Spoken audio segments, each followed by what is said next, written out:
What's up, you guys? Alright, so this is going to be another true crime video, and this is going to be about the disappearance of Stephen Koecher. So, once again, this is going to be a very broad video about the case. And if you want specific details about this case, I truly recommend Arrin Stoner's video or Stephanie Harlowe's videos about this case. And I will post links of their videos of this case in the description box. If you want like a true deep dive of it, because they go way into specific details. It's like a deep dive and stuff like that. But like I say, this is just going to be a very broad video about it. So this is still like a mystery. This is still an unsolved case, but we kind of have an idea about what happened. We kind of already pretty much know what happened, but yet nothing's been set in stone. But I'm gonna explain why we pretty much know what happened to Stephen Koecher. Stephen was, he was your average guy, but he wasn't your average young guy, He was somebody who, okay, he didn't drink, he didn't smoke, he always kept to himself, and that doesn't, okay, a lot of young dudes, they usually go out and party and stuff like that. They sleep around, but if you don't do that, that doesn't make you like any different. You can be straight edge. You can not want to do those things. This guy went to church. He was like religious. He was a Mormon.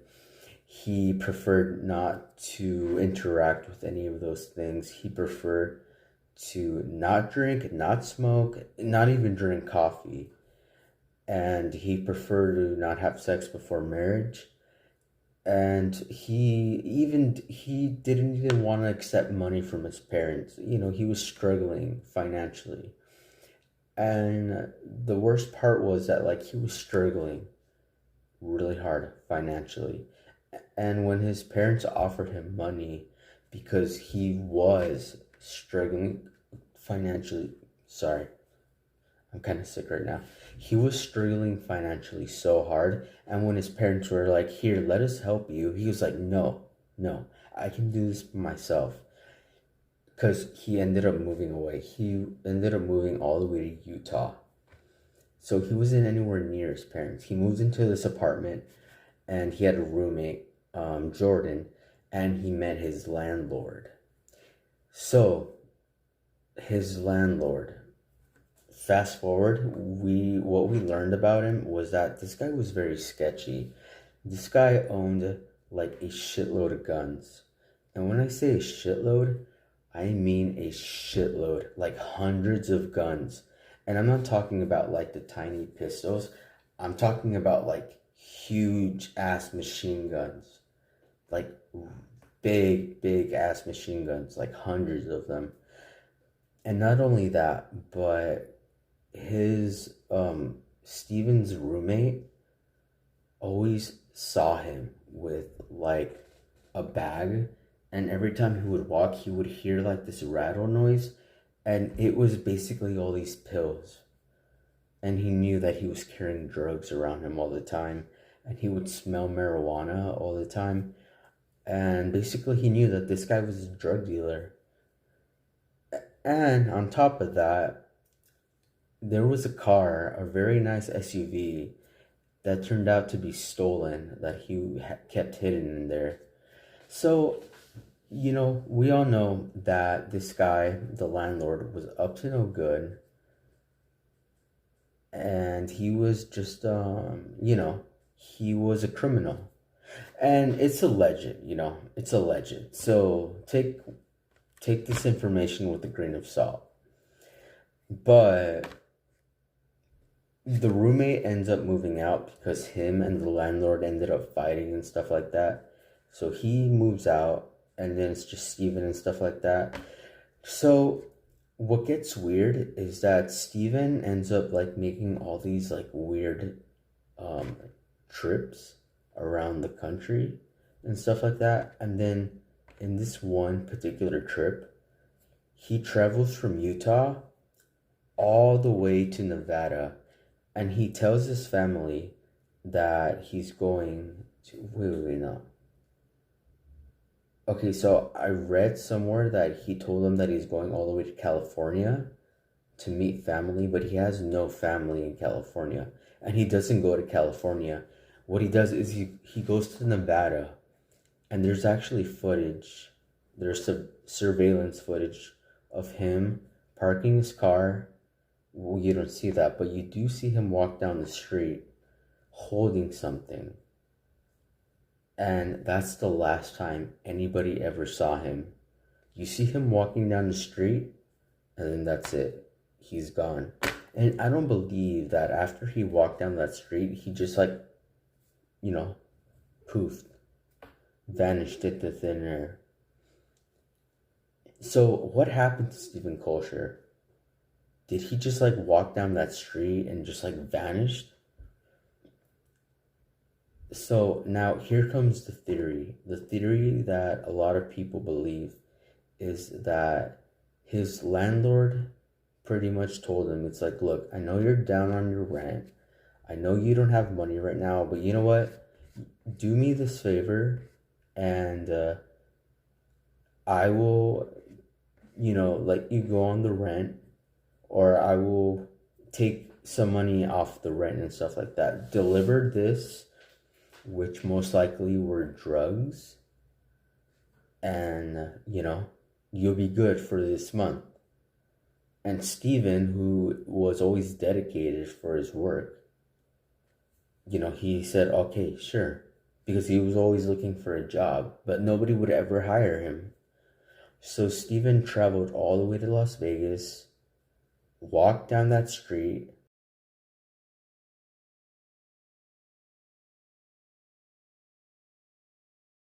delivered this, this package or this bag or whatever, probably ran into these people, and then found out, that what he was doing was illegal. He was delivering drugs. And then perhaps like thought like, oh my God, I didn't realize what I was doing was this, like this isn't me, what I'm doing is wrong. And then these people thought like, okay, we got to get rid of this guy. He might rat us out. He might snitch on us. And then they killed him. And apparently the next morning, a witness, and this isn't alleged, because this was actually like, it was actually stated in a police report that these people got like a Hulu or, one of those trucks and stuff like that, and they were packing boxes, and it looked like they were in a hurry, and then they drove away. And my theory is that those boxes might have had Steven's body parts in them. And okay, take that with a grain of salt. That's just my theory. And I'm pretty sure because Steven's cell phone pinged, the last of Steven's cell phone pinged like right around the desert.